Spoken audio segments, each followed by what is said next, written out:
the JavaScript word is just getting more and more like behind me. And it's, well, I mean, it's the most important one right now. That's where we're going to be focusing like all of our time right now for the most part. I'm gonna just really like just come in here. I'm gonna be like, you come down here. I'm gonna be like, use CSS. We're not gonna be doing you so much right. Oh no, I got the HTML one again. Like use CSS. You're gonna come over here. We're not focused on you so much, you know.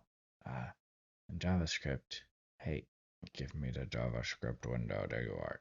We're focused on you. Okay.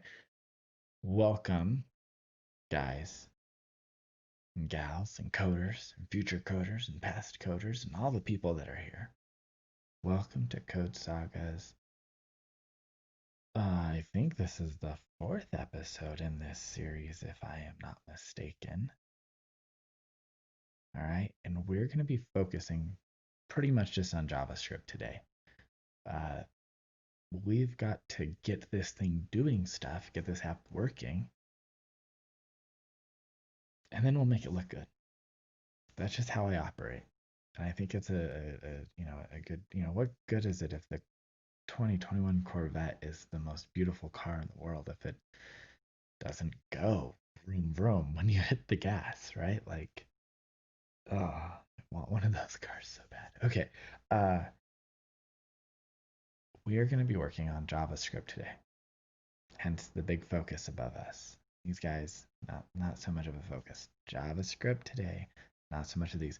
We're going to be really getting in tight and dirty with a concept that allows us to store information and re-access it over and over and over again throughout the lifetime of our application while it's running. Okay.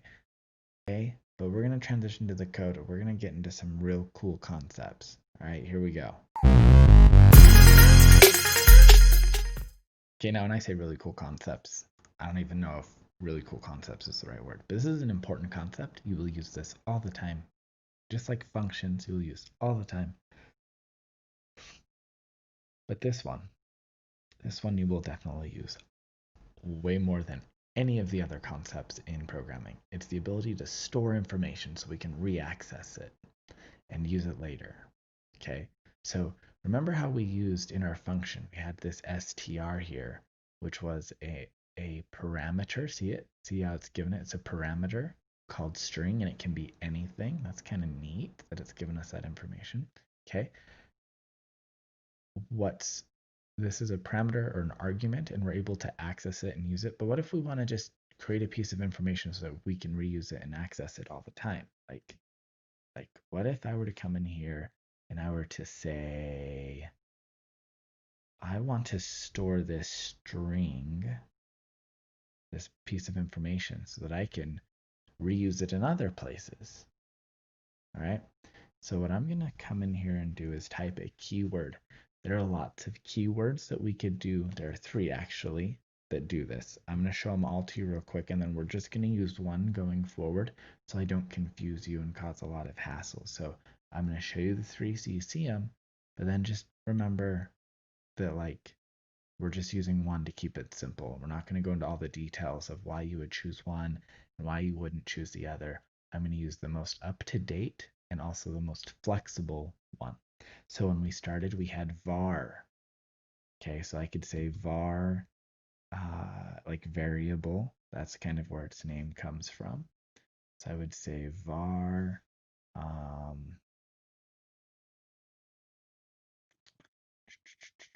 I would say var, and then I need to give it a name, just like function was a keyword and then a name happened. Well, var happens and then we have the name. So we'll call it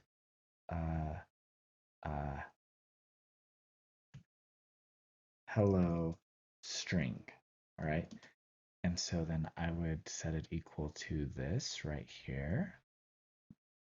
I'm going to paste it up there. Okay, so this is a string. I've just added the name here just so that everyone knows. Like I could have just left it as hello, right? And then this is a type of information called a string, or a variable type called string, all right? So I'm going to just take this and put it in here. So a string is a collection of letters and numbers and spaces, like a sentence or a book, or even just a name of someone. And it could even be gross and ugly and complex, like that. That could be a string. It has no meaning to you or I, but it's a string, okay? But here we are. Here's this string. And now I have a reference of it that I'm passing in here and going through the whole flow again, right? That whole line. So hello string is here. I drop it in here, go to here, go to here. And when this guy is going to make it print out, he follows the train. He says, hey, what's str? And it goes, well, I was given str. And he goes, well, what was given to you? And it was like, well, I gave you hello string. And then it's like, what's hello string? And it comes all the way back up here to find this. So it kind of goes back up through the chain to find it. Kind of fun, huh? Maybe. Or it could be really confusing. I don't know. It kind of depends. So that's how that system works, right? Now var is one way to do it. I could also use the keyword const to get the same effect. Nothing is going to change here. It will work exactly the same. And if I were to change it to let, again, same thing, no difference. We're going to just use let throughout this. You will see me start typing, I'm sure, const, and then I'll remind myself that we are keeping it simple and sticking with let. Okay, there's a lot of opinion in the web development world, and let and const has gotten quite the opinion, but we're just going to focus on let, okay? Because we can't go wrong with it because it will let us do what we want.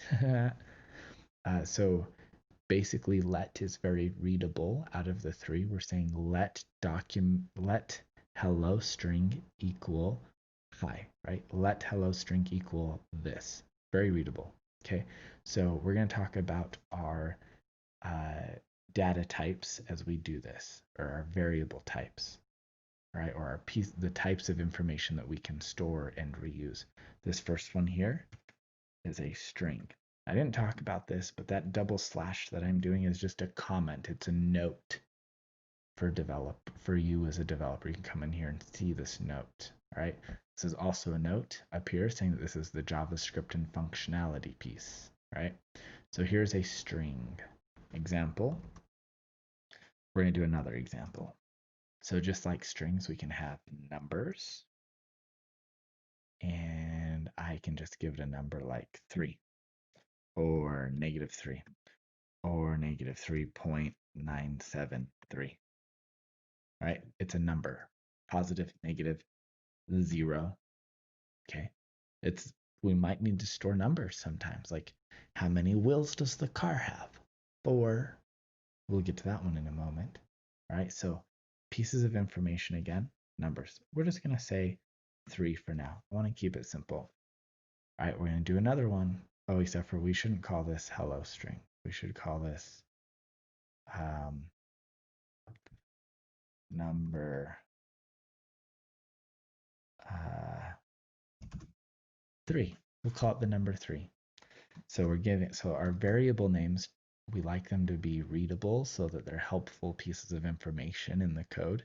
This is number 3. Yes, it is. See? It's good, huh? It's good. All right, so let's do another one. Now this next one might be a little bit more different to what you're used to. And it's called a boolean. Some people will also just say bool, not bool, but bool. So there are 2 values that it can be. It can be true or it can be false. And so we're going to let it have a name like is light on? Yes, the lights are on. It's true. All right, so we'll console log this here by using our logger function coming up here, right? So we're just reusing this piece of information. We've made it easier so that I don't have to type console log all the time over and over and over again. I just type logger, which is, 3 characters shorter or something. Okay, so that's that. Okay, now we're going to take a little bit of a twist and get a little bit more complex. Well, because this is simple data, right? So the next little bit of complex data that we're going to use is called an array or a list. Okay, there are different ways to manage lists and arrays, but like you make a grocery list when you go shopping, right? Like you build a list and you write down, I want this, I want this, and I want this, which was peanut butter, jelly, and bread, so you can have a PB&J sandwich. Okay, you might write, if you're working with kids, you might make a list of animals, like lions, tigers, bears, whatever else you might do in that list. Okay, one thing I would say with lists, please try and keep them categorized and organized in a meaningful way. Don't have a list of numbers and then also have a list of words and then also have a list of booleans and then a list of other stuff. Like try to keep your lists organized. It would be nice and helpful for everyone else. People would appreciate it. So an array is going to have a name, maybe something like animals. All right, because that name means the S there means that it's plural, like it's a list. There's going to be more than one, right? Now animals I might have strings inside of there. So this is cool. This one is composed of these other values. So I might have um, alligator, which I spelt wrong, I'm sure. Everyone's going to blow up on the internet, but like Brian spelled it wrong. I've got a bat and I've got a cat. We're going to keep that simple there. Okay, so I'm starting to create a list of animals, right? The array has a square bracket, opening and closing, and then it has items that are separated by commas.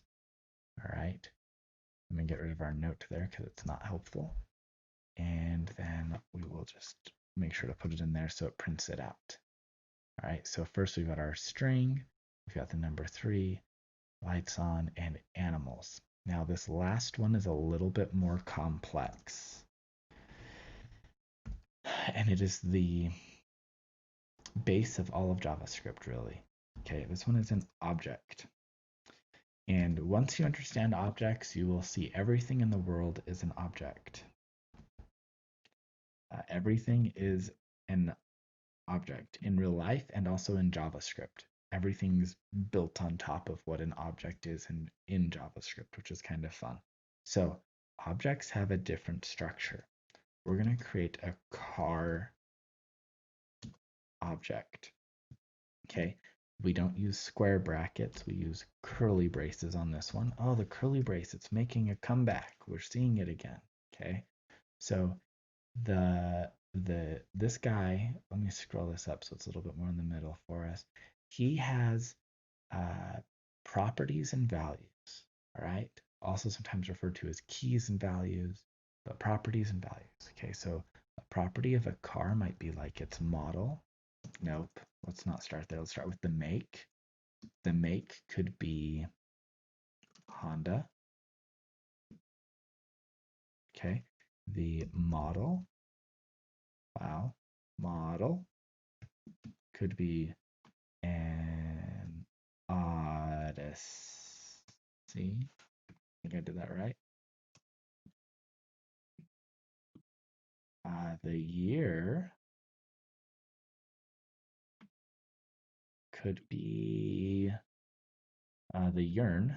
Nope, the year could be 2018. I don't know. I'm describing the car that I own that's in my garage right now. That's my car. Okay, so you'll see we're starting to use these structures to build more complex structures. So these 3 here we can use to build more complex. Now let's do one more. Has gas? No. Is tank full? False. It is not full. Okay, so we've built this object. Now let's talk about the pieces of object again. So here's a property, and it's called make. We have this little colon in here saying like to separate the two, and then we have a comma separating out the lists of the properties of a car. So we also might have color. I'm just thinking of more properties just to kind of help us out here. So those are some of those properties. Now there's one more we can add to this, and it's kind of a little bit more crazy and in depth, but I want you to just see it because we're going to use it a lot, right? And this one is called a method, right? It's a piece of functionality that exists on a car. So we're going to call it honk, all right? And a honk is a function that we can execute. And it's going to call our logger function, and it's going to say honk, right? Now there's a lot happening right here. I don't want you to get too lost on this. We created a function that doesn't have a name. So it's an anonymous function. We didn't give it a name. We just went straight into the parentheses. It has a referential name, car honk, all right? And then it just uses our logger function, which we've been using up before, to just console log the string honk, all right? Now, I'm still going to log out the car because I want you guys to see this. So we'll put car here. And then the last thing I'm going to do is actually use the car and call its honk function. So I have car, and then I'm able to do a dot, car. I do a dot, and then I can type honk if my cursor would stay there. Honk,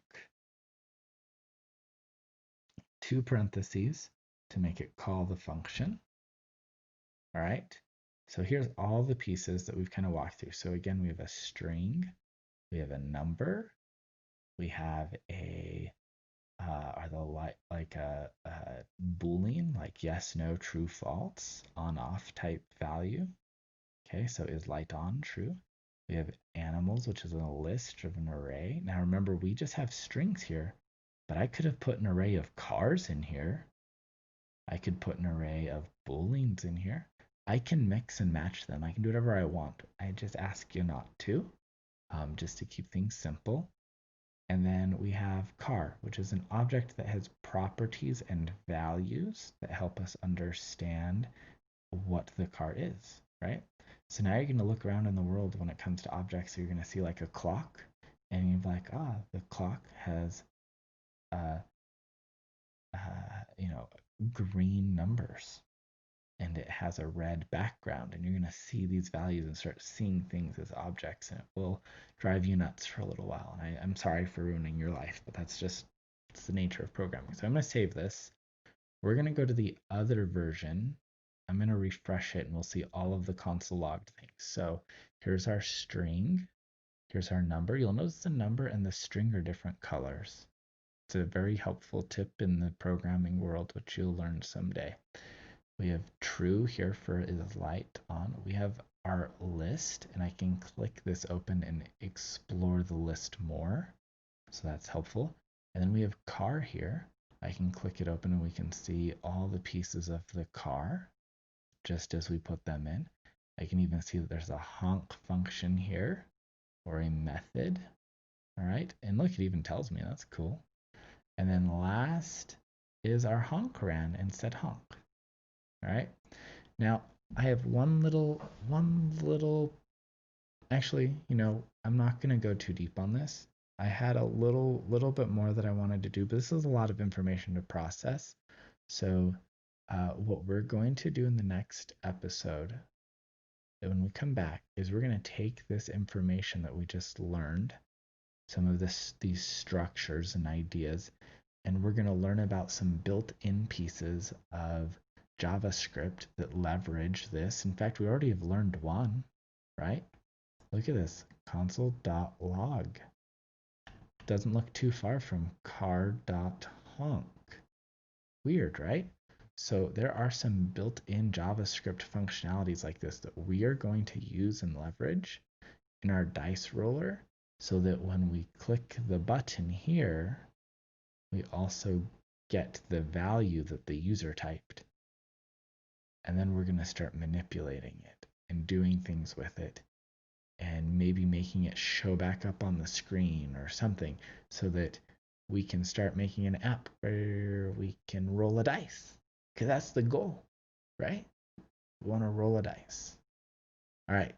So let's just wrap that up with, just some closing words or things, thoughts. I don't know.